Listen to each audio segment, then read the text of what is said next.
The reason why so many people out there have made peace with living lives of unhappiness, you have made peace in that job or career that no longer serves you.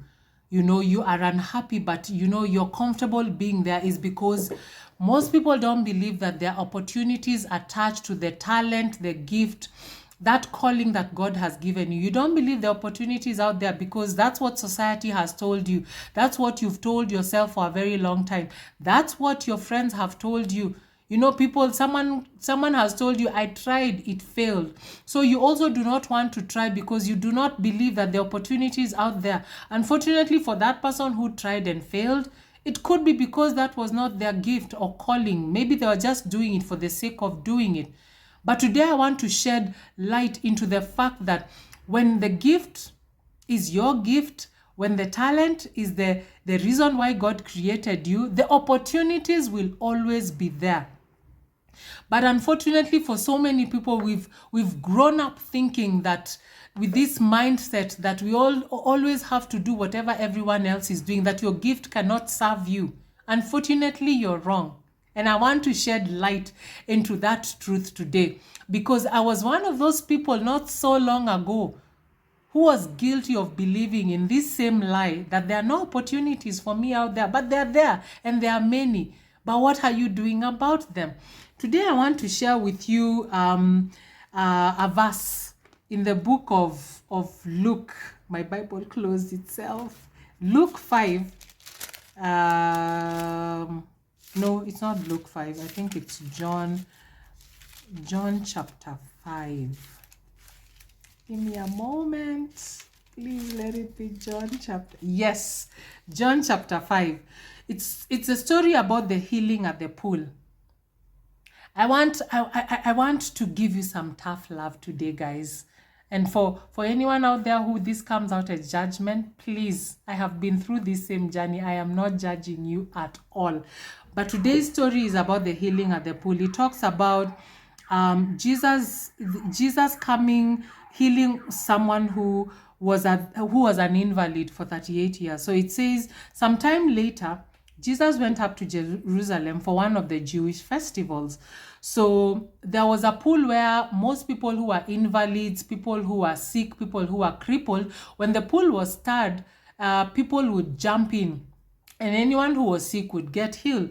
But there was this man who had been there, who had been coming to the pool and was an invalid for 38 years. And when Jesus saw him lying there and learned that he had been in this condition for a long time, he asked him, "Do you want to get well?" "Sir," the invalid replied, "I have no one to help me into the pool when the water is stirred. When I am trying to get in, someone else goes down ahead of me." Then Jesus said to him, "Get up, pick your mat and walk."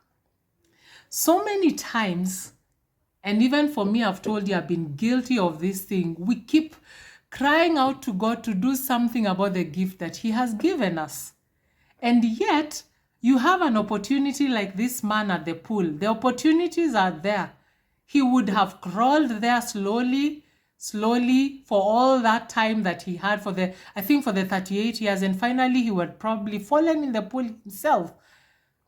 But this man, if you ask me, he kept coming and probably sitting on the side of the pool and waiting for something to happen. And even for us, so many times, I remember there was a time where I kept telling God, "You have given me this gift. I am a coach. I want to get out there and do something about it." And God kept telling me, have you put yourself out there? And I was struggling with posting videos on social media, and God kept telling me, "You're not even taking that step towards this life that you want. How am I supposed to help you? Like, am I supposed to come and knock on your door or literally do a video for you?" So even for people out there who God has given a gift, what steps have you taken towards that gift? You could be someone who has a talent in singing. You have this amazing voice, or you just love music. What have you done about it? Because the opportunities are there. I'll give you an example. People sing in weddings. Have you tried singing in weddings, even getting paid for doing it? You have a lovely voice. Even in church, nowadays people are getting paid to teach people, to be in worship teams, to coach people in worship teams, vocal trainers. People are being paid to do it. That's an opportunity right there for you. In restaurants, there are bands every Christmas. Right now, you will go into so many restaurants, hotels. People are having a meal out there, and there's a band playing on the side. Have you tried doing that? And what about sharing even your gift on social media to get recognized out there? What have you really done? What steps have you taken towards that calling, that thing that God wants to give you out there?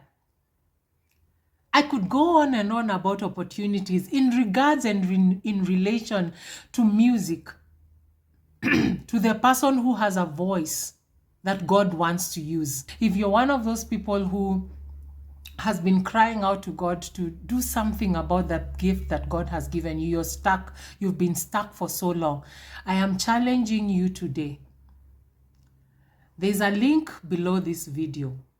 You probably do not know what to do about that gift that God has given you. I have given you some tips in regards to doing that thing that God has given you to do. But if you feel you can't do it on your own and you want to learn more about the opportunities out there, I want you to click on the link below this video. I will be waiting for you on the other side. Take that bold step today.